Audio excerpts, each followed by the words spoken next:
दीपावली से भगवान गणेश आपकी हर मनोकामना को निर्विघ्न पूरा करें, ऐसी हमारी प्रार्थना है। आपके घर में मंगल ही मंगल हो, आपके परिवार में खुशियाँ आएँ, इसके लिए आज मैं कार्यक्रम की शुरुआत करने जा रहा हूँ भगवान गणेश के सबसे प्रभावशाली मंत्र से। वक्रतुंड महाकाय सूर्यकोटि समप्रभ निर्विघ्नं कुरु मे देव सर्वकार्येषु सर्वदा। ओम गणानां त्वा गणपति भुंगवामहे प्रियाणां त्वा प्रियपति भुंगवामहे निधीनां त्वा निधिपति भुंगवामहे वशो मम आहम जानि गर्भधमा तुम जासि गर्भधम। गणेश जी का आवाहन करने के बाद मैं माँ लक्ष्मी से विनती करता हूँ कि सृष्टि का कल्याण करिए, इस सृष्टि से ऋण रोग दरिद्रता को दूर करिए। माँ, आपकी कृपा दृष्टि सारे मानव समाज पर हो। जहाँ लक्ष्मी का अनादर है उनको भी आप सद्बुद्धि दें। ओम श्री महालक्ष्मी च विद्महे विष्णुपत्नी च धीमहि तन्नो लक्ष्मी प्रचोदयात्। माँ महालक्ष्म्यै नमो नमः। नमस्कार, आप देख रहे हैं दीपावली स्पेशल काल चक्र। शुभ दीपावली और दीपावली की पूजा से जुड़ी हर खास बात, जैसा कि आप जानते हैं पंडित जी हर बार हर विशेष अवसर पर आपको पहले ही हर विशेष जानकारी दे देते हैं। तो मां लक्ष्मी की पूजा में कौन सी 14 पूजा सामग्री चढ़ाने भर से आपके घर से दरिद्रता हमेशा हमेशा के लिए दूर हो जाएगी। मां लक्ष्मी के कौन से पाठ करने से कुबेर देवता की कृपा भी आपको मिलेगी।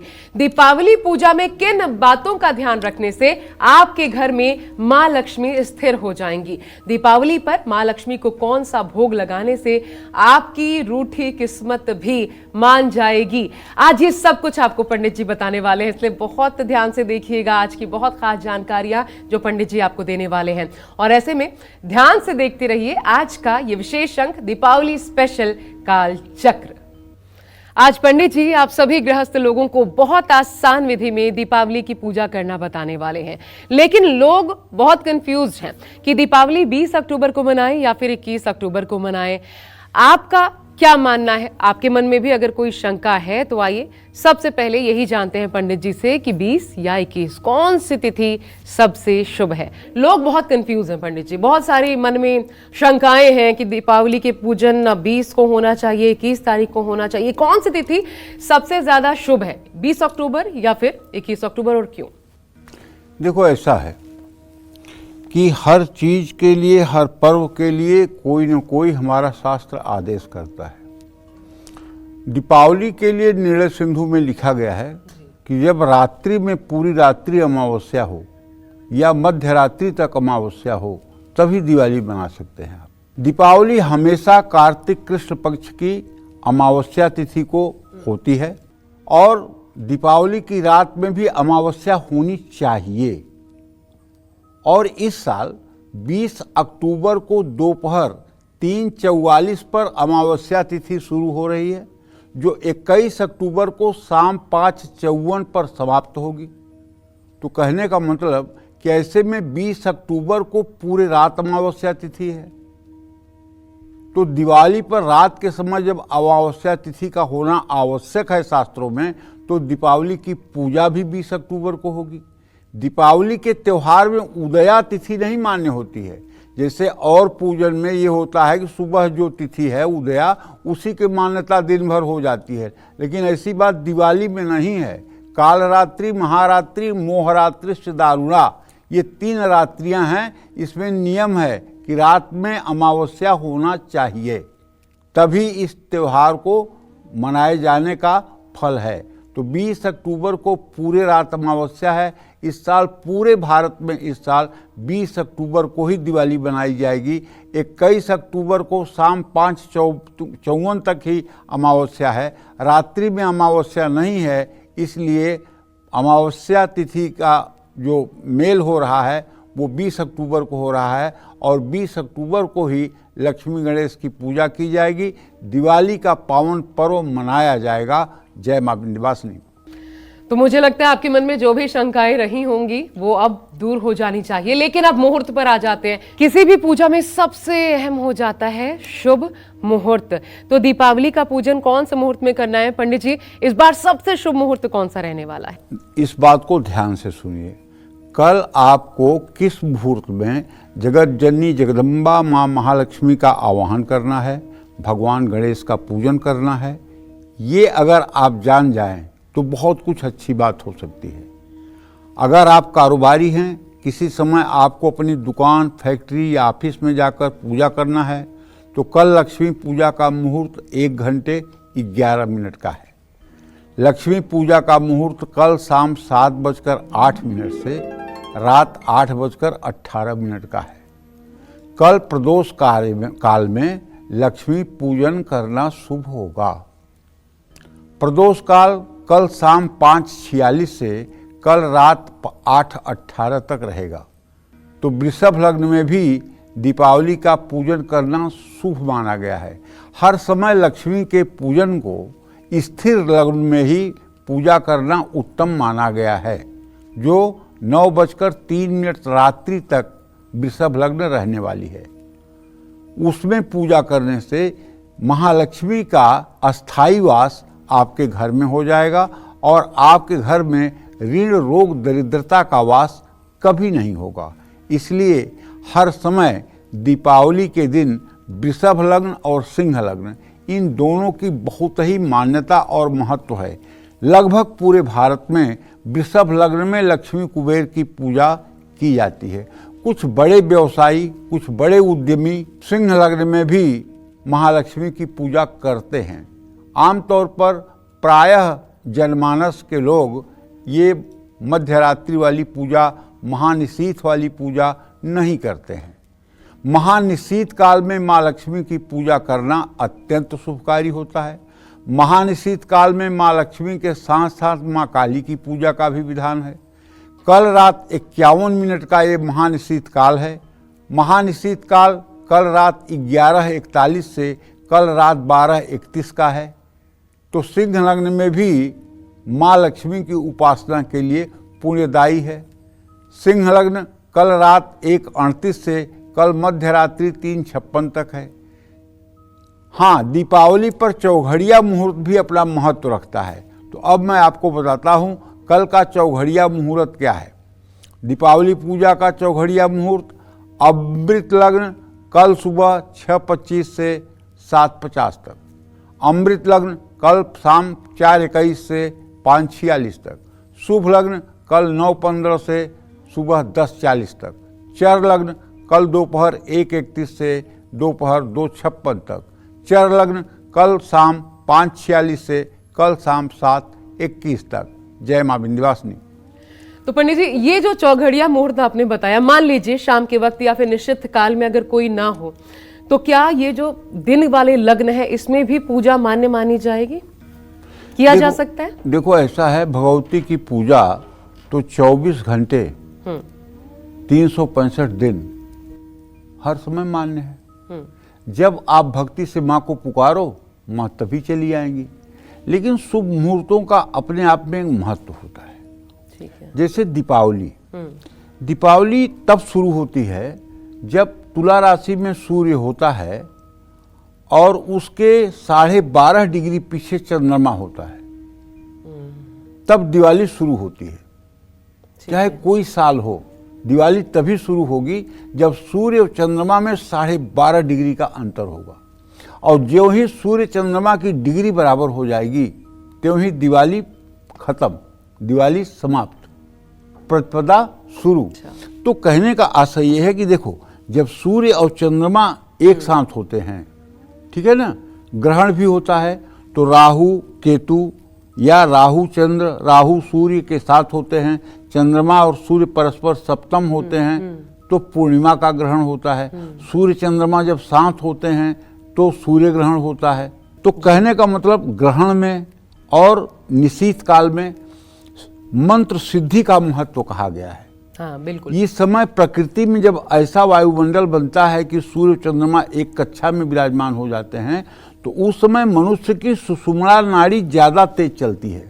उस समय सभी मनुष्यों की सुषुम्ना नाड़ी का प्रवाह आम दिनों की अपेक्षा ज्यादा होता है। तो ये जो महानिश्चित काल है पंडित जी, बाकी जो सामान्य पूजा होगी जो आपने मुहूर्त बताया और महानिश्चित काल, तो विधान कुछ बदलता है क्या? नहीं, बिल्कुल विधान नहीं वही बदलता, क्रम है, सब तरीका। कुछ वही होता है, ठीक है। सब कुछ वही होता है। अब जैसे मतलब कि कोई काम आप सुबह में करें, कोई काम दोपहर में करें, तो दोपहर में आपको सूर्य की दूसरी ऊर्जा महसूस होगी, प्रातः काल दूसरी ऊर्जा महसूस होगी, सायंकाल तीसरी ऊर्जा महसूस होगी।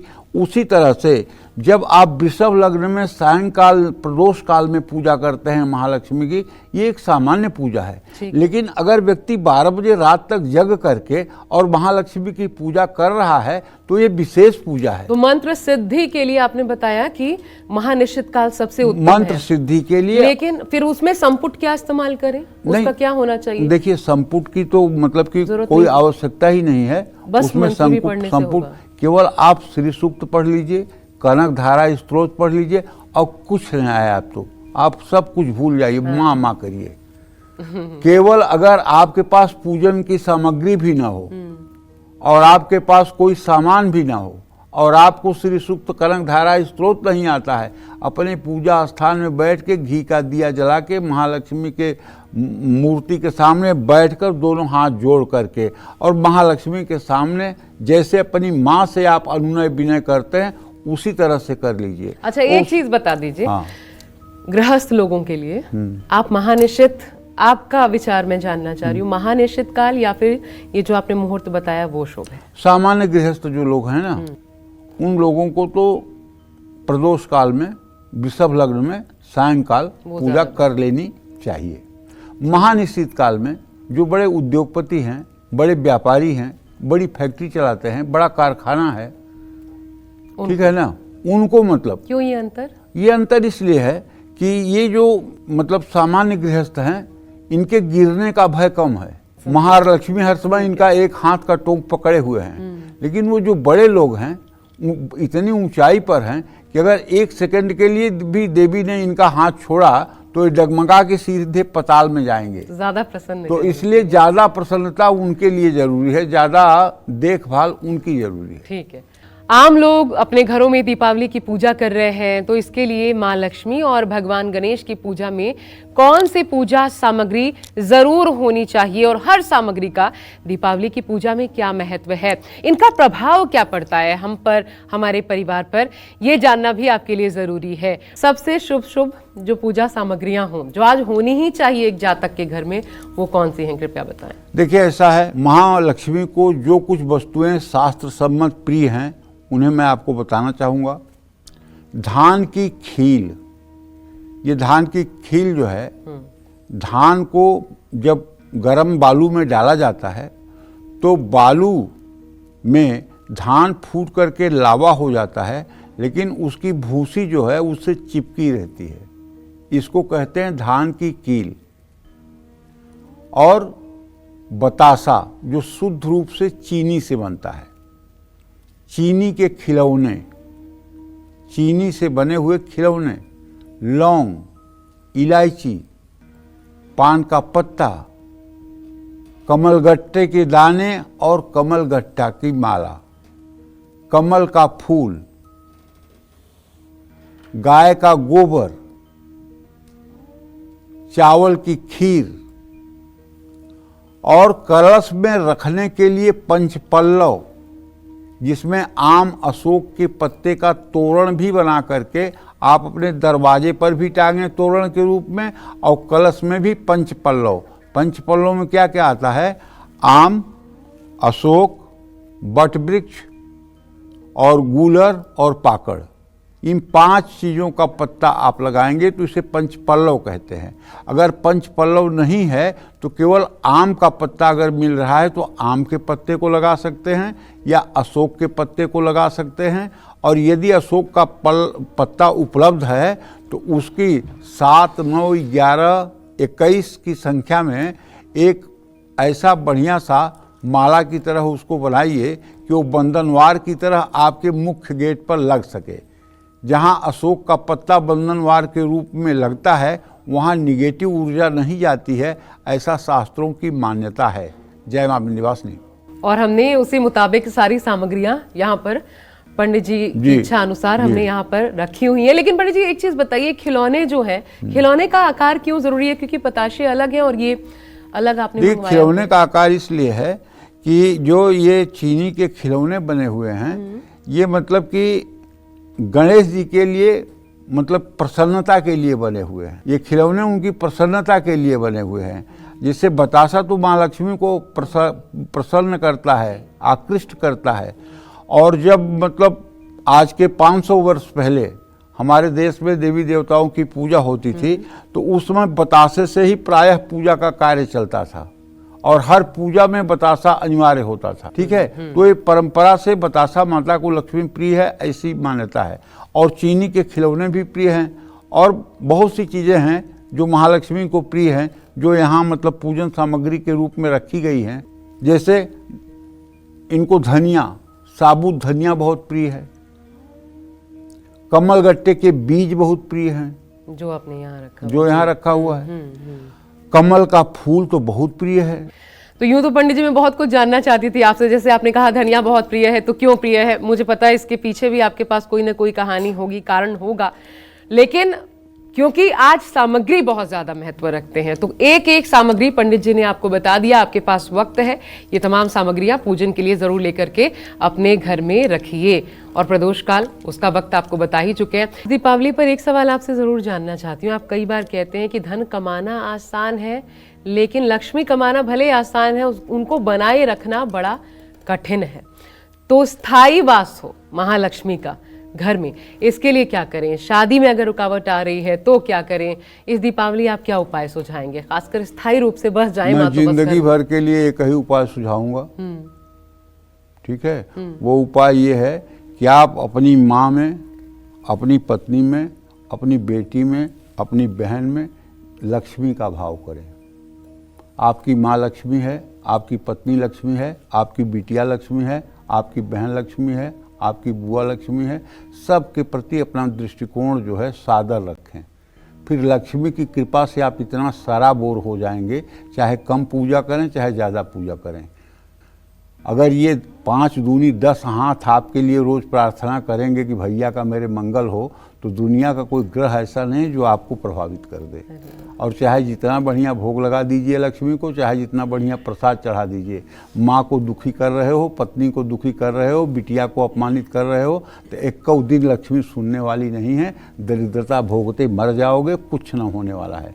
और श्रीमद् भागवत महापुराण के 3 स्कंद के 29वें अध्याय में कपिल भगवान कहते हैं माता देवहूति से कि जो लोग पत्थर की मूर्तियों को पूजते हैं और इंसान में, मनुष्यों में हम ईश्वर को नहीं देखते हैं, वो समझ लो कि राख में हवन कर रहे हैं। तो इसलिए सबसे पहले हमारी दृष्टि ये होनी चाहिए कि सब में भगवान है, सब में महालक्ष्मी है। दुनिया की जितनी स्त्रियां हैं सब महालक्ष्मी का ही स्वरूप हैं। विद्या समस्ता स्तव देवी भेदा, स्त्रियां समस्ता सकला जगत्सु। सारे जगत की स्त्रियों में वही माँ लक्ष्मी विराजमान है। ये भाव आपका बनते ही आपके ऊपर कुबेर मेहरबान हो जाएंगे, माँ लक्ष्मी की अद्वितीय कृपा बरसेगी और आप सुख संपदा से युक्त हो जाएंगे। उसके लिए कुछ चिंता की बात ही नहीं है। जय माँ विंध्यवासिनी। और अगर आपको ऐसा लगता है कि हर तरफ से आपको क्षति पहुंच रही है, कारोबार में भी नुकसान हो रहा है, नौकरी भी ठीक से नहीं चल पा रही है, उस पर भी संकट है, तो फिर दीपावली पर क्या करें? पंडित जी क्या अचूक उपाय बताएंगे कि ये बाधाएं भी दूर हो?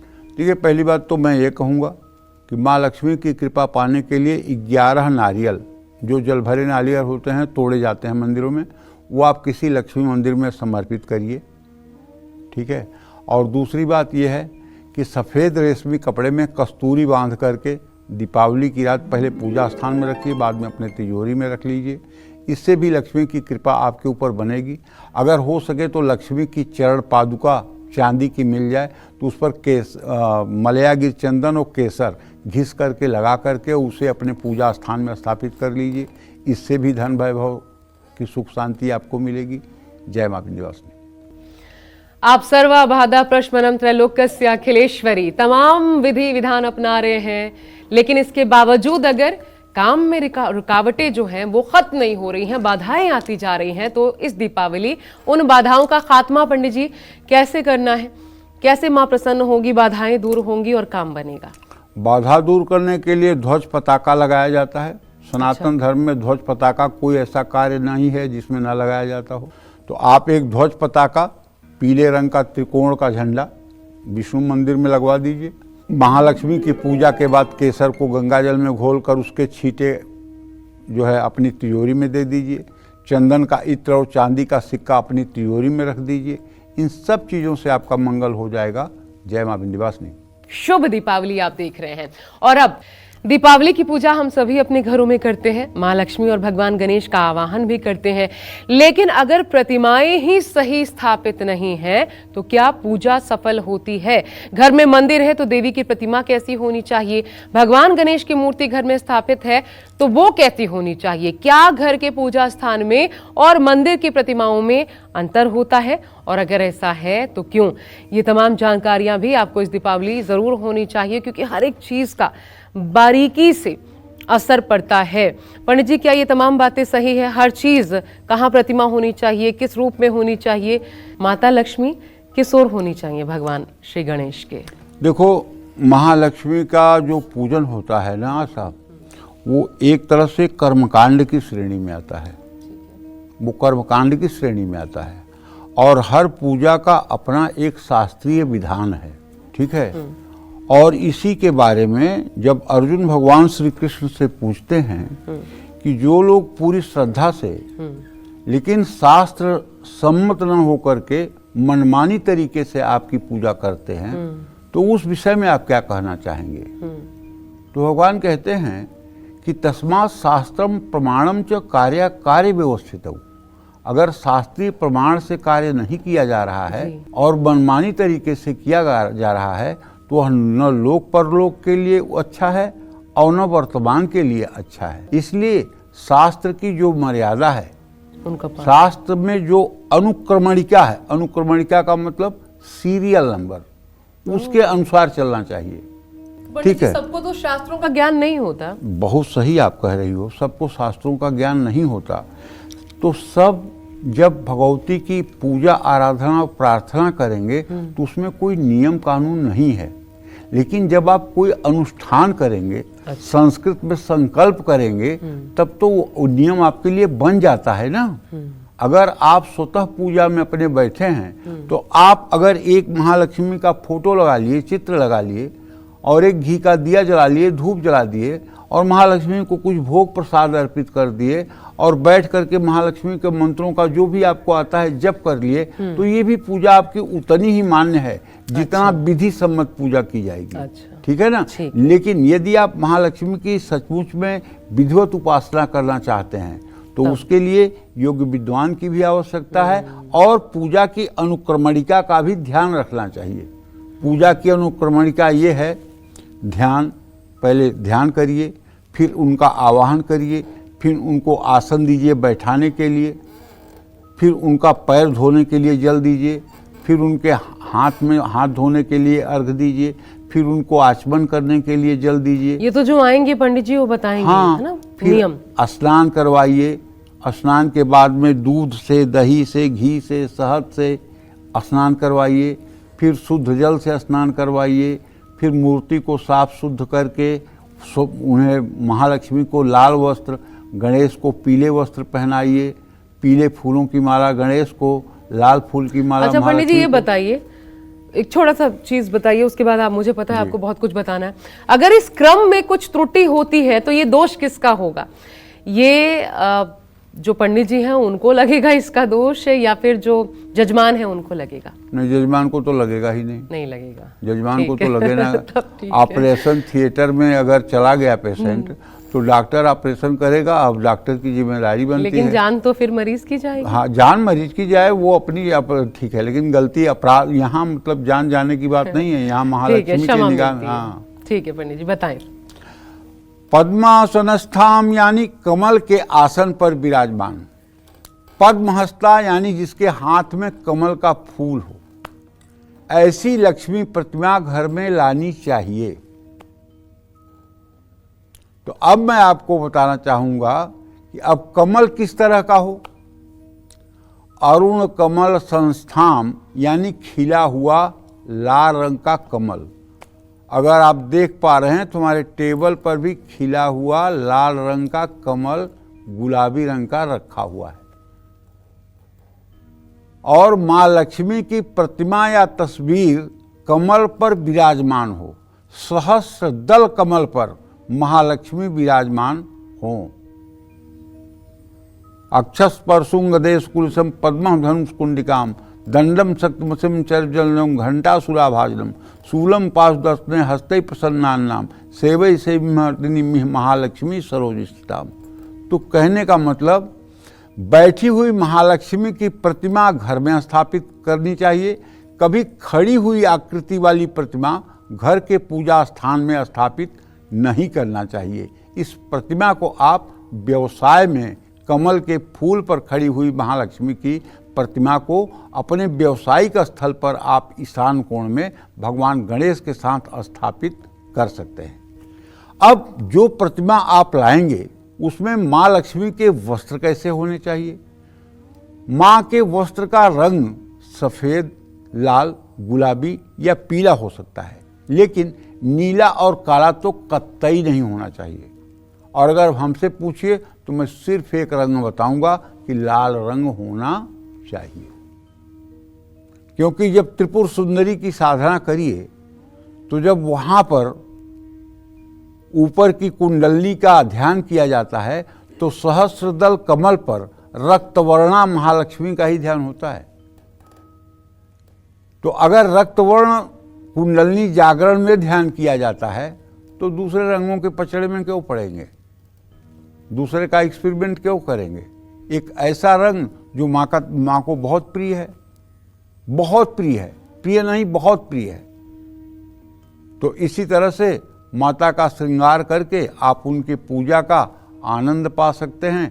अब हर प्रकार के दुर्भाग्य से आपका पीछा छूट सकता है। देखिए, पूजा में श्रद्धा होनी चाहिए। अब पूजा करते समय गुस्सा मत करिएगा। चाहे घर के लोग कोई सामान कम दें, चाहे ज़्यादा दें, चाहे पंडित जी कुछ देर से आवें, लेकिन आपके मन में आक्रोश नहीं आना चाहिए। पूजा के पहले ही पता लगा कि आप तनाव में हो गए, कह रहे इतना समय हो गया अभी पंडित नहीं आया, इतना समय हो गया अभी ये नहीं हुआ, वो नहीं हुआ। अगर आप तनाव में हो गए और आपके मन में झुठलाहट आ गई तो पूजा का वो आनंद आपको नहीं मिलेगा जो मिलना चाहिए। पंडित जी, मान लीजिए जो प्रदोष काल है 8-18 तक है और पंडित जी ही लेट हो गए, किसी ने पूरी स्थापना की और पंडित जी लेट हो गए, वो 7:15 आते हैं मान लीजिए 3 मिनट पहले, तो उस काल में बैठ गए पूजा स्थल पर, तो उसके बाद देखो, मिथुन लग्न द्विस्वभाव लग्न है। मिथुन लग्न वृषभ के बाद मिथुन लग्न आती है, द्विस्वभाव लग्न है, उसमें भी पूजा का फल है। ठीक है ना? अब जैसे एक पंडित को 8 जगह पूजा करानी है दिवाली पर, ठीक है, तो अब 8 जगह वो बेचारा उसी समय पे पहुंच नहीं पाएगा। बिल्कुल ठीक है, तो वृषभ लग्न में आप पूजन सामग्री अपने पूजा स्थान में रख दीजिए। अच्छा। अब वो 8 बजे, 8:30 बजे, 8:45 बजे भी आएंगे तो पूजा कराएंगे तो उसका लाभ आपको मिलेगा। तो अपने आपने पूजा की नींव तो डाल दिया ना, पूजा स्थान में आपने सामान रख दिया ना, मतलब पूजा की आपकी दृष्टि तो बन गई ना। ठीक है, तो बस इस तरह से कर लेना चाहिए। ठीक है। और चलिए अब बढ़ते हैं आगे, क्योंकि अब हम भोग की बात करेंगे। कहा जाता है कि वैसे तो श्रद्धा अनुसार लगाया भोग ही मान्य होता है, लेकिन अगर घर में कोई दुख है, रोग है, कोई खास आपकी मनोकामना है, तो इस दीपावली माँ लक्ष्मी को किन चीजों का भोग जरूर लगाना चाहिए? सबसे प्रिय भोग पंडित जी महालक्ष्मी को क्या है? सर्वोत्तम भोग दिवाली की रात माँ लक्ष्मी को लौंग, इलायची, दूध, मावा, शक्कर का भोग लगाना चाहिए। चांदी की कटोरी में साबूदाने या चावल की खीर बनाकर भोग लगाना चाहिए। माँ लक्ष्मी को नारियल का भोग लगाना फायदेमंद है। माँ लक्ष्मी को नारियल का लड्डू, कच्चा नारियल, पानी वाला नारियल आप अर्पित कर सकते हैं। माँ लक्ष्मी की कृपा प्राप्त होती है। सिंघाड़ा, अनार, शरीफा और गन्ना भी माँ लक्ष्मी को आप भोग में प्रस्तुत कर सकते हैं। बतासे भी माँ लक्ष्मी को बहुत प्रिय हैं और माँ लक्ष्मी की पूजा में आप पान का भोग भी लगा सकते हैं। आंवला, तुलसी, सुपारी, इलायची और कमलगट्टा माँ लक्ष्मी को बहुत प्रिय है। हो सके तो इनको भी आप अर्पित करें। देखिए, ये तो सामान्य भोग सामग्री है, जो पूरे भारत में लगभग घरों में होगा। लेकिन आप महालक्ष्मी की एक विशिष्ट पूजा करना चाहते हैं तो मैं आपसे कहूँगा कि आप सुंदर तरीके से एक चांदी की थाली में और चांदी की 3 कटोरियाँ रखिए, बासमती चावल बनाइए शुद्धता से और उसको देसी घी गाय का और जीरा से छौंक लगाइए। किसमें? चावल में। और चावल को एक कोने में रखिए और एक चांदी की कटोरी में शहद रखिए, एक चांदी की कटोरी में घी रखिए, गाय का पिघला हुआ घी, और एक कटोरी में मतलब कोई भी नैवेद्य का सामान आप रख सकते हैं। जैसे आपने शहद रख लिया, दही रख लिया। अगर कढ़ी बना सकते हैं तो कढ़ी बना करके सुंदर कढ़ी एक कटोरी में रखिए और एक चांदी का चम्मच रखिए। ये वस्तु एकदम चावल से हल्की हल्की भाप निकलती हो और दोनों हाथों में ले करके थाली और महालक्ष्मी को ये नैवेद्य निवेदित करिए। ये नैवेद्य निवेदित करने के बाद 5 बार आचमनी करिए। ओम प्राणाय स्वाहा, व्यानाय स्वाहा, उदानाय स्वाहा, अपानाय स्वाहा, समानाय स्वाहा। जल गिराइए 5 बार आचमनी के लिए। एक चांदी की छोटी सी गिलास में सुवासित सुंदर जल माँ महालक्ष्मी को पीने के लिए रख दीजिए। इसके बाद तुरंत एक चांदी की दूसरी प्लेट में अगर आपको काले अंगूर और सफ़ेद अंगूर मिल जाएं तो धो करके उसको अच्छे से सजा करके रख लीजिए और महालक्ष्मी के सामने दिखाइए कि माँ इस तुक्ष भेंट को स्वीकार कर लो ना। और उसके आधा मिनट बाद फिर आचमनी का जल गिराइए 5 बार। उसके बाद एक पान का बीड़ा, जो पीले रंग का पान का पत्ता हो, जिसमें लौंग की कली चुभोई गई हो, जो पीतल या सोने के प्लेट में रखा गया हो, और वो माता के सामने लेकर जाइए। हाँ, यद पुरुषा हविता देवा यज्ञमतन्मत बसंसो सिद्धाज ग्रीष्म इद्धम शरद्धवी। इस मंत्र से भगवान विष्णु को पान अर्पित किया जाता है। और ओम हिरण्यवर्णाम हरिणीम सुवर्ण रजतस्रजाम चंद्राम हिरण्मयीम लक्ष्मीम जात वेदो मयावह। तांबूल अर्पित करिए। तांबूल के बाद एक आचमनी जल और उसके बाद 5 दिए वाली एक मतलब आरती दानी हो, उसमें 5 बत्ती वाला दीप जला करके महालक्ष्मी की भाव विभोर होकर के आरती करिए। जितनी प्रसन्नता और जितनी श्रद्धा आपकी बनेगी, आप विश्वास करिए उतना ही सुंदर फल आपको मिलेगा। भाव की भूखी है महालक्ष्मी। अरे त्रैलोक्य की राजलक्ष्मी जी, जो एक अपनी कृपा कटाक्ष किसी के ऊपर कर दें तो वो आदमी निहाल हो जाता है। हाँ, और उनको हम क्या भोग नैवेद्य अर्पित करेंगे। लेकिन वो जैसे एक बाप आता है या माँ आती है, बाजार से 2 केले अपने 2 बच्चों को दे देती है। एक बच्चा केला छील करके खुद खाने लगता है और दूसरा बच्चा केला छील कर जाके माँ से कहता है मम्मी तुम, मम्मी तुम, मम्मी तुम, मतलब तुम खाओ। तो मम्मी उस बच्चे को उस समय गोद में बैठा लेती है और उस केले को अपने हाथ से भी छीलकर उसी बच्चे को खिलाती है। स्वयं तो नहीं खाती ना, स्वयं नहीं खाती है, लेकिन बच्चे का मम्मी तू, मम्मी तू, मम्मी तू कहना उस माँ को जो है बच्चे के लिए एकदम आसक्त कर देता है। तो उसी तरह से माँ तुम्हें, माँ तुम्हें, जब हम कुछ चीज़ अर्पित करते हैं तो माँ भी हमारी भावना के वशीभूत हो जाती हैं। और जैसे छोटे बच्चे की सुरक्षा माँ करती है, वैसे फिर वो अब हमारी सुरक्षा को अपने हाथ में ले लेती हैं।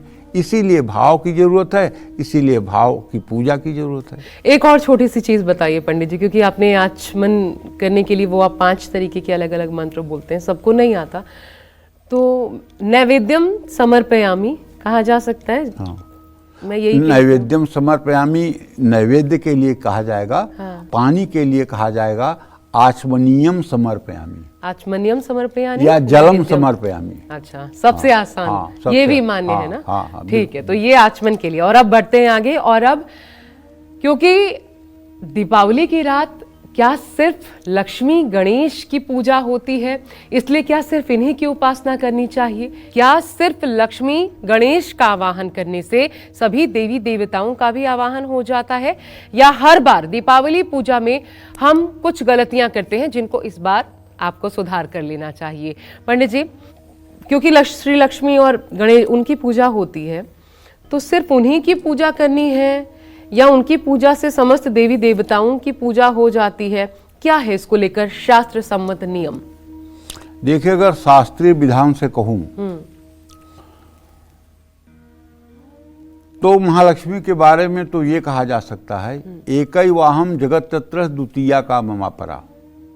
जगत की असली मूलाधार की स्वामिनी यही हैं, और जो कुछ भी प्रपंच दिखाई दे रहा है सब इन्हीं की माया और विभूतियां हैं, जिस रूप में भी आप देख रहे हो।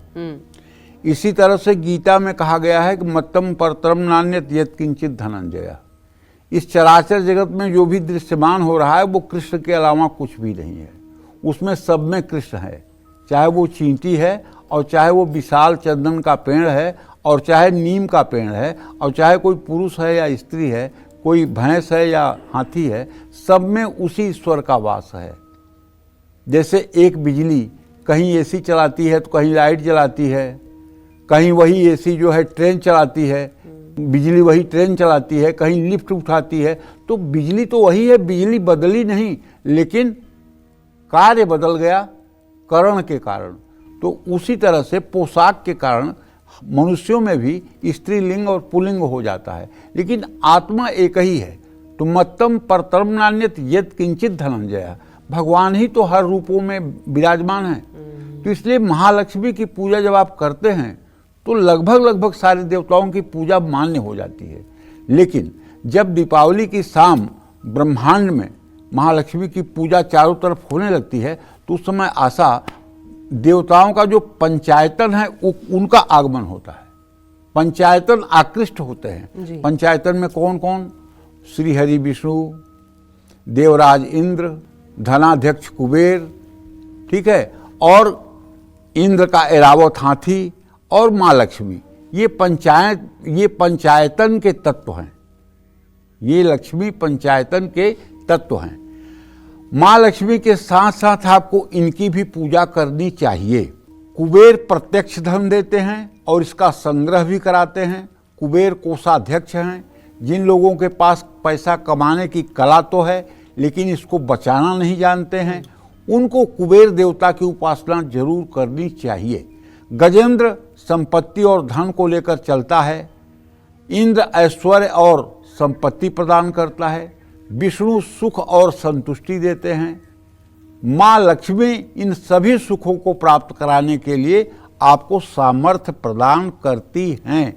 जय माँ विंध्यवासिनी। तो आपने ये जान लिया कि क्या भोग लगाना है, आपने मुहूर्त जान लिया, क्या सामग्री आपको रखनी है, ये तमाम चीजें पंडित जी ने आपको बता दी। लेकिन अब आती है बारी पाठ की। दीपावली की रात किस पाठ से माँ लक्ष्मी अति प्रसन्न हो जाती हैं, और क्या ये इतना आसान है कि माता हमारे घर पधारे इतनी जल्दी प्रसन्न हो जाए? पंडित जी, कौन सा पाठ सबसे शुभकारी? कनकधारा, अर्गला, श्री सुक्तम, सबसे शुभकारी कौन सा होता है जिससे माँ जल्दी प्रसन्न होती हैं?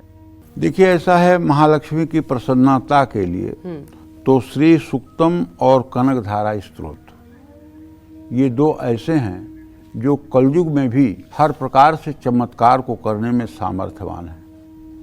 आशा मैं बताना चाहूँगा, कोई बड़ी बात नहीं बोल रहा हूँ, कोई भी हिंदुस्तान में पैदा हुआ व्यक्ति धर्ममय जीवन जीते हुए, अपने आचार और चरित्र को ठीक रखते हुए अगर महालक्ष्मी की उपासना शुरू कर दे, भगवान श्री हरि विष्णु की उपासना शुरू कर दे, भगवान शिव की उपासना शुरू कर दे, तो उसके जीवन में ज़्यादा दिनों तक दुख, दरिद्र और रोग कभी टिक ही नहीं सकते हैं। बिल्कुल। और हम कहते हैं कि अगर आप घर में रह रहे हैं और आपके जिम्मे में कोई काम ज़्यादा नहीं है, 2 घंटे, 3 घंटे, 4 घंटे का काम है, तो आप अपने खाली समय को उपासना में या शास्त्रों के अध्ययन में क्यों नहीं लगाते? इस समय को व्यर्थ में गंवाने से आपको क्या मिलेगा? जो समय व्यतीत होगा वो समय क्या पुनः वापस आ जाएगा? वो आपके आयु से उतना क्षीण हो रहा है। तो आप हर मिनट का सदुपयोग करिए ना। पूजा पाठ में नहीं मन लगता है तो स्वाध्याय करिए, गीता जी पढ़िए, रामचरितमानस पढ़िए, महाभारत पढ़िए, भक्तमाल की किताब पढ़िए, पद्म पुराण पढ़िए, कुछ पढ़िए। इसको स्वाध्याय कहते हैं। और अध्यात्म जो है वो अपने को अध्ययन करने का नाम अध्यात्म है। जब हम कोई चीज का स्वाध्याय करते हैं तो हमें अपने अंदर की बुराइयां, छोटी छोटी बुराइयां बड़े बड़े आकार में नजर आती हैं। तब हमारा मन उससे हाय तौबा करता है और हम उस बुराई के रास्ते पर फिर जाने का प्रयास नहीं करते हैं। भगवान आकर के किसी के मुंह में निवाला डालेंगे या आपके लिए बेड बिछाएंगे, ऐसा कुछ नहीं है। लेकिन भगवान को आप समर्पित जिस दिन होते हैं उसी दिन से आप गलत कार्य से वंचित हो जाते हैं। उसी दिन से भगवान नाम की शक्ति आपसे कोई ऐसा कार्य नहीं होने देता जो विधि के विपरीत हो। यह बहुत बड़ी बात है। अगर व्यक्ति को सुंदर मति और सुंदर गति मिल जाए तो इससे बड़ी कोई बात हो ही नहीं सकती है।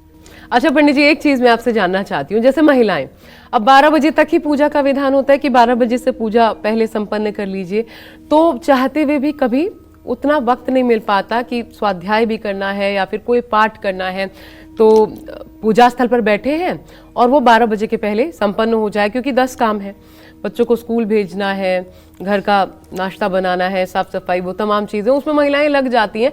तो ये एक बड़ा कई बार एक चुभती रहती है। तो वो 12 बजे के बाद क्या संभव है, वक्त जब निकले किसी भी पहर में, वो पाठ जैसे कनक धारा स्त्रोत, श्री सूक्त का पाठ हो गया या अर्गला स्त्रोत हो गया या कोई भी पाठ, क्या वो किया जा सकता है? देखो, नॉलेज के लिए, ज्ञान के लिए पढ़ने में कोई बुराई नहीं है, लेकिन हमारा सनातन धर्म कहता है कि मध्याह्न के पहले देव पूजा, मध्याह्न के बाद पितर पूजा होनी चाहिए। अगर दोपहर के बाद पितर पूजा की जाए तो वो पितरों के लिए उन्नति कारक होती है, और 12 बजे के पहले जो पूजा की जाती है वो देवताओं के लिए की जाती है। तो हमारे लिए जितना जितना महत्व देवता रखते हैं उतना ही महत्व हमारे लिए हमारे पितर भी रखते हैं। इसलिए 12 बजे के पहले तक देवताओं की पूजा, 12 बजे के बाद तो पितरों की पूजा। दूसरी बात, बहानेबाजी चाहे जो कर ले कि मैं बिजी हूँ, ये हूँ, वो हूँ, लेकिन प्रैक्टिकल मैं देखता हूँ। आपको ब्रह्म मुहूर्त में 4 बजे उठने से किसने रोका है? आप उठ लीजिए। 5 बजे तक फ्रेश होकर के आप स्नान कर लीजिए। 6 बजे तक अपनी पूजा निपटा लीजिए। उसके बाद बच्चे को स्कूल भेजना है तो भेजिए ना। बच्चा 7:30 बजे स्कूल जा रहा है, पति आपके 8 बजे ऑफिस जा रहे हैं। मान लिया मैंने कि आप हाउस वाइफ हैं, लेकिन आपने पूजा 5 से 6 के बजे के बीच कर लिया। अब किसी को पता भी नहीं लगेगा कि आपने नियम तो बदलना पड़ेगा। मतलब भाई देखिए, कहने का मतलब यह है कि तपस्या सुविधाजनक का मार्ग नहीं है। तपस्या तपस्या है। तपना माने तपना, तपना माने जलना। तपस्या जो है सुगमता का नाम नहीं है। बिल्कुल सही कहा। पार्वती जी ने तपस्या किया तो सूखे बेल के पत्ते खाती थी और 12,000 वर्ष तक सूखे बेल के पत्ते खाया उन्होंने। और तब सप्तऋषियों ने कहा कि कहाँ तू पागल हो गई हो नारद के कहने में, भगवान विष्णु से ब्याह कर लो, शिवजी तो अड़बंगी हैं, उनके पास क्या है? तो कही कि कोटि जतन लग रगर हमारी, बरहूं शंभु नत रहूं कुमारी। अरे मुनि लोग, आप सुनिए ध्यान से, 1 करोड़ जन्म तक मेरी रगड़ है, या तो शिव को दूल्हा बनाऊंगी या तो आजन्म कुमारी मर जाऊंगी। तो कहने का मतलब यह है कि इतना दृढ़ अनुराग और विश्वास होना चाहिए। तपस्या के मार्ग में कठिनाई आना तो स्वाभाविक है। इसलिए श्री सूक्त कनक धारा का स्त्रोत भी पढ़ना है तो सुबह शाम पढ़ लीजिए। सबसे उत्तम यही पाठ रहेगा, श्री सूक्तम और कनक धारा। नहीं, बहुत से पाठ है, केवल श्री सूक्तम दीपावली के दिन, हाँ, दीपावली के दिन जो है, अगर आपने श्री सूक्तम के 16 बार पाठ कर लिए तो आप समझ लीजिए लक्ष्मी से आपको लाइसेंस मिल गया है सुखी रहने का।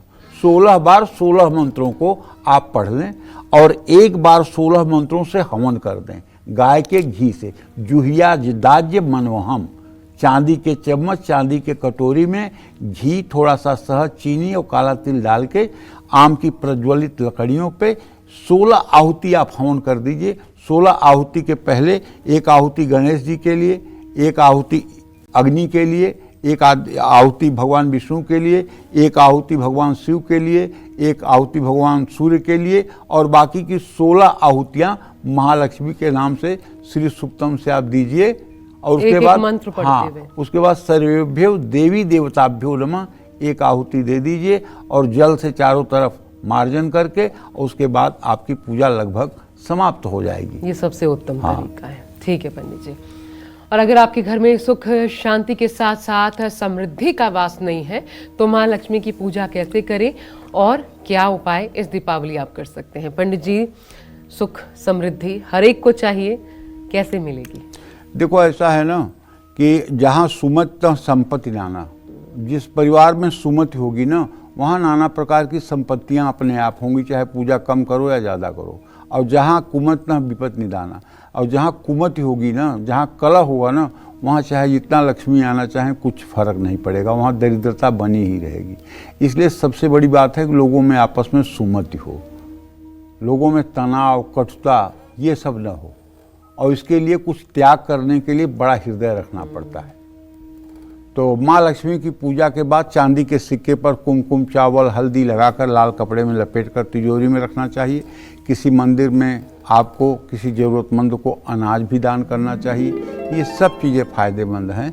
जय माँ विंध्यवासिनी। दीपावली की रात माँ लक्ष्मी का आवाहन कैसे करें ये तो सभी बताते हैं, लेकिन अलक्ष्मी यानी कि दरिद्रता को घर से कैसे दूर करें, आइए ये जान लेते हैं। क्योंकि इस दीपावली और हर दीपावली ये बहुत खास होता है पंडित जी। अलक्ष्मी, उनके लिए क्या विधान है दीपावली? अलक्ष्मी का मतलब जानती हो? ज्येष्ठा लक्ष्मी। हाँ, लक्ष्मी की बड़ी बहन ज्येष्ठा लक्ष्मी, जिनका दूसरा नाम दरिद्री भी है।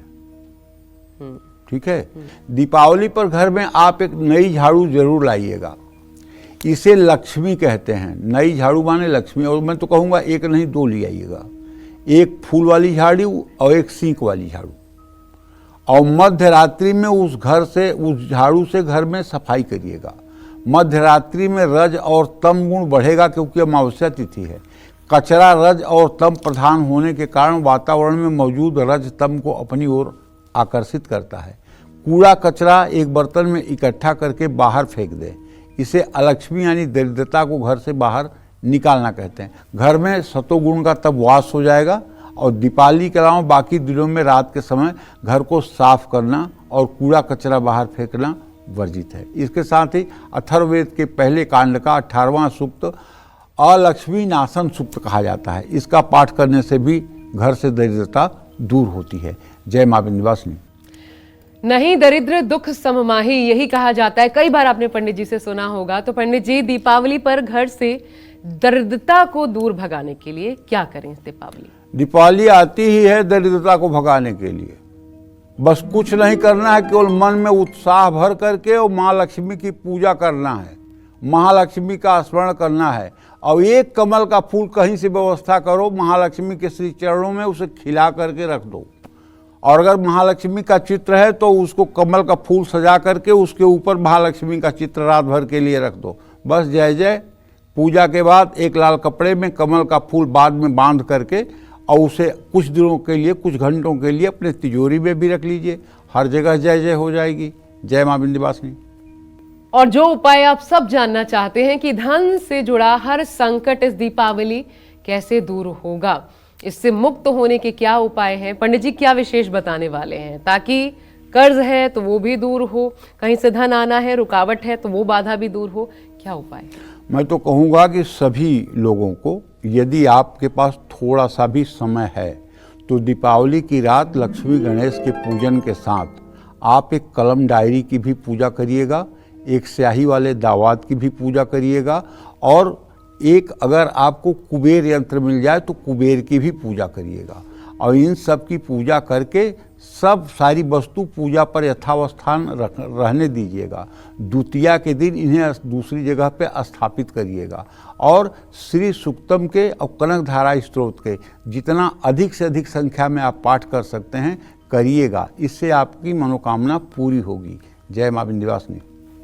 और बस कुछ ही पलों में हम दीपदान की बात करने वाले हैं, क्योंकि इसका भी दीपावली विशेष महत्व होता है। लेकिन पंडित जी, क्योंकि एक अध्याय निकला उसी से जुड़ा एक प्रश्न रह गया, मैं जानना चाहती हूँ, जब हम दीप जलाते हैं तो किनके किनके नाम का दीप अवश्य जलाना चाहिए अपने देवस्थान पे? जैसे कुल देवता, कुल देवी, ग्राम देवता, क्या इनके भी दीप जलाए जाने चाहिए? उस स्थान पर कितने दीप अनिवार्य होने चाहिए, ये बता दीजिए। देखो, पहला दीप गणेश जी के नाम से जलाना ठीक है। चाहिए, दूसरा दीप लक्ष्मी जी के नाम से जलाना चाहिए, तीसरा विष्णु भगवान के नाम से जलाना चाहिए, चौथा शिव जी के नाम से जलाना चाहिए, पांचवा सूर्य के नाम से जलाना चाहिए, छठवां कुल पूजित देवता के, छठवां इष्ट देव के, और सातवां मतलब कि ग्राम देवता के, ठीक है, ठीक और है। आठवां मतलब कि जो है वास्तु देवता के लिए, ठीक है, और नौवां और 10वां सभी देवी देवताओं के लिए, अच्छा,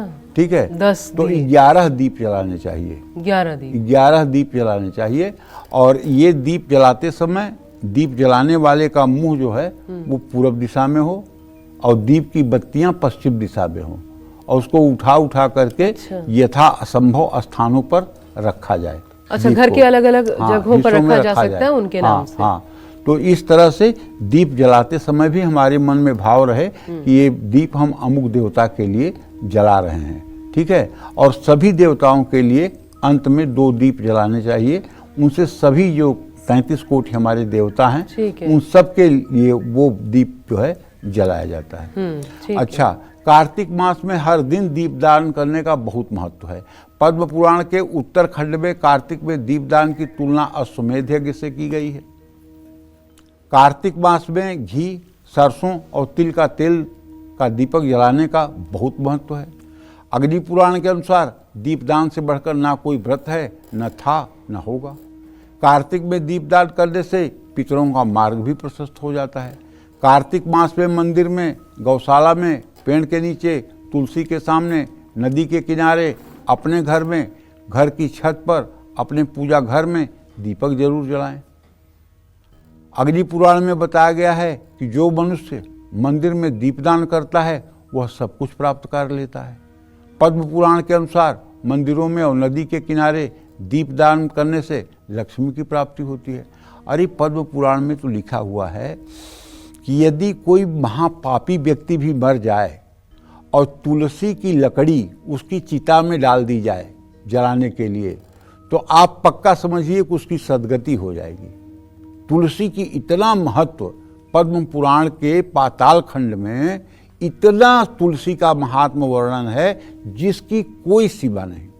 मतलब तुलसी की एक समिधा अगर चिता में लगा दी जाए तो वह व्यक्ति निश्चित रूप से सदगति को प्राप्त होता है। और भगवान श्री हरि विष्णु को दुनिया का अमूल्य से अमूल्य वस्तु अर्पित कर दिया जाए, लेकिन एक तुलसी का पत्ता अगर अर्पित कर दिया जाए तो तुलसी के पत्ते के सामने पूरी त्रिलोकी की रिद्धि सिद्धि भगवान श्री हरि विष्णु के लिए बेकार है। वो जितना प्रसन्न तुलसी से होंगे उतना प्रसन्न वो दुनिया के किसी वैभव से नहीं होंगे। ये तुलसी का महात्मा पद्म पुराण के पाताल खंड में आता है, सृष्टि खंड में आता है, क्षमा करें, हाँ, सृष्टि खंड में आता है। सृष्टि खंड अगर आप पढ़ेंगे तो तुलसी का महत्व तो आपको समझ में आएगा। इसलिए दीपावली की रात शाम को तुलसी के नीचे भी घी का दिया जलाना चाहिए। जय मां विंध्यवासिनी। दीपावली की रात घर में कितने दिए जलाने चाहिए और इन सभी दीपक को घर के किन कोनों में रखना चाहिए और हर दीपक की दिशा, इसका क्या खास महत्व होता है, आइए जान लेते हैं। अगर आपके मन में इससे जुड़े सवाल हैं तो पंडित जी, कितने दिए होने चाहिए कुल मिलाकर के? 11 दिए जलाएं देवस्थान पर, ये तो आपने बता दिया, लेकिन जैसे क्या किचन में अग्नि देवता के लिए, क्या वॉशरूम में भी इनफैक्ट वहां पर भी दिए जलाने चाहिए? ऐसे कितने दिए होने चाहिए और किस किस स्थान के लिए दिशा क्या होनी चाहिए, प्लीज? देखिए, मुख्य रूप से तो 11 दिए जलाना ही है। इसके बाद जैसे आपके घर का आकार है, अगर आपके घर का आकार बड़ा है तो न्यूनतम 108 दिए जलाने चाहिए। न्यूनतम 108 दिए जलाने चाहिए। 108 दिए जलाने चाहिए हर घर को? हाँ, हर घर वालों को। अगर आपका घर बहुत छोटा है, 1 BHK आपका घर है, बहुत छोटा है, तो आप 11 या 21 दिए जला लीजिए, 16 दिए जला लीजिए। अच्छा, ठीक है। दियों की संख्या की कोई बात शास्त्रों में नहीं जलाते लोग अमूमन, पंडित जी लड़ियां लगा देते हैं बाहर, तो इतना अमूमन 108 तो अब हाँ, लेकिन ऐसा है ना, दिया नहीं जलाते तो लोग उत्तम मोमबत्ती जला देते हैं। ठीक है, वो कहीं न कहीं से कमी पूरा करते हैं। वो अपने शक्ति सामर्थ्य के ऊपर है। ऐसा कुछ हमारे शास्त्रों में नहीं लिखा हुआ है कि इतने दिए प्रज्वलित करना चाहिए और इतने दिए नहीं जलाना चाहिए। देवस्थान में एक ही दीप जला लीजिए, लेकिन एक दीप का भी बड़ा महत्व है। सिद्धपीठ में एक दीप का भी बहुत महत्व है। वहाँ गंगा जी के किनारे आप जला लीजिए, पहाड़ पर जला लीजिए, एक दीप का बड़ा महत्व है। जानती हो आशा, एक छोटी सी बात बताऊं। एक आदमी भूख के मारे तड़प रहा था, तो वो सोचा कहीं चोरी कर लूं। शिव जी के मंदिर में गया तो बड़ा अंधेरा था, बिजली उजली नहीं था, तो उसने बीड़ी पीता था, माचिस निकाला और माचिस से अपनी मतलब कि जो बनियान थी उसको जला लिया और फिर ढूंढने लगा कहाँ क्या है कहाँ क्या नहीं है। तो देखा तो एक घंटी, थाली, लोटा सब रखा हुआ था, वो चुरा करके लेके गया, अपना बेच बूझ के खाया पिया, मरा। तो मतलब कि यमराज के सामने गया तो उसके ऊपर शिव मंदिर में चोरी का अभियोग निकला। तो भगवान शिव पूछे कि अच्छा इसने चोरी कैसे की? कहें इसने अपनी बनियान जला करके उसके रोशनी में चोरी कर ली। कहें मुझे तो कोई रुई की बत्ती का दिया जला देता है तो मैं उसको सब कुछ दे देता हूँ, इसने तो अपने तन का कपड़ा मेरे लिए जला दिया, छोड़ दो इसको, माफ़ कर दो, ये माफ़ हो गया। तो भगवान शिव को दीप इतना प्यारा है। अगर जो लोग 40 दिन लगातार शिव मंदिर में शाम को जाकर के दिया जला दें तो मैं दावे के साथ कहता हूँ उनके घर बीमारियां कभी नहीं आ सकती। अरे कोई कुछ करना नहीं चाहता, ऐसा सच्ची बात यह है। लोग चाहते हैं ना कि कोई जादू मंत्र फू कोई कर दे और पूरी दुनिया बदल जाए। कुछ कोई नहीं करना चाहता। ये भी आप शास्त्र से बता रहे हैं? हाँ, शास्त्र की बात बता रहा हूँ, शास्त्र की बात बता रहा हूँ। सूर्यास्त के बाद शिव मंदिर में दीप जलाने का अश्वमेध जैसा फल है। केवल आप नियम बना लीजिए कि हम हर सूर्यास्त के बाद किसी शिवालय में, शिव मंदिर में दीप प्रज्वलित करेंगे। हर दिन या सोमवार? हर दिन। सोमवार तो एक बहुत बड़ी बात है, लेकिन हर दिन अगर आप ये नियम बना लें तो फिर कुछ पूछना ही नहीं है। या शिवलिंग के पास, अपने घर में ही शिवलिंग हो और शाम के बाद वहाँ ही अगर आप दिया जला दें, चाहे पारे का शिवलिंग हो चाहे नर्मदेश्वर शिवलिंग हो, आप देखिए। तो वहाँ तो लोग दिया जलाते ही पंडित जी, जब शाम को संध्या बेटा होता है। आप किसी मंदिर पर जा करके देखिए, तब आपको लगेगा। यहाँ ऐसा है ना कि जैसे मतलब कि सिग्नल पर खड़ी गाड़ी के पास भिखारी आके खट खट मार के कहता है भूखे हैं कुछ दे दो, वही हालत है लोगों का। अगर एक नारियल चढ़ाएंगे तो कहेंगे मेरी बेटी की शादी हो जाए, एक माला फूल चढ़ाएंगे तो कहें मेरा बेटा नीट में एग्जाम में क्वालिफाई हो जाए। मतलब कुछ भी देंगे तो उसके बदले में एक बड़ी डिमांड रख देंगे। और ये दीप मैं कह रहा हूँ निस्वार्थ भाव से जलाने के लिए। अच्छा। कि शिवालय में जाकर के सूर्यास्त के बाद एक निसंकल्प भाव से दीप जला के भगवान शिव से कहना चाहिए प्रभु केवल आपका स्मरण न भूले, बाकी मुझे कुछ नहीं चाहिए, जैसे आप रख रहे हैं ठीक है। तो बस। तब तो दीपावली पर मंदिर में भी दीप जलाने का बहुत महत्व बिल्कुल जलाना चाहिए। अपने घर में जलाएं, हाँ, लेकिन मंदिर में जाकर जरूर जलाना चाहिए। एक दीप ही सही, एक ही दीप सही, लेकिन मंदिर में जाकर जरूर चढ़ाना चाहिए। और जिस मंदिर में आप नित्य जा रहे हैं वहां तो जरूर जाके आपको दीप जलाना चाहिए। और कहाँ रखना चाहिए वो दीप? कहीं जहां वहां व्यवस्था हो वहां रख दें, उसके लिए कोई नियम थोड़ी है। अगर हम कोई नियम अभी बता दें टीवी पर तो लाखों लोग देख रहे हैं, तो उसी एक जगह के लिए महाभारत होने लगेगा कि यहाँ मेरा रखा जाएगा, यहाँ मेरा रखा जाएगा। पंडित जी ने कहा है यहाँ तो मेरा ही रखा जाएगा, इसलिए जहां जगह मिले वहां रख दो। सर्वज्ञे सर्ववरदे सर्वदुष्ट भयंकरी सर्व दुख हरे देवी महालक्ष्मी नमोस्तुते।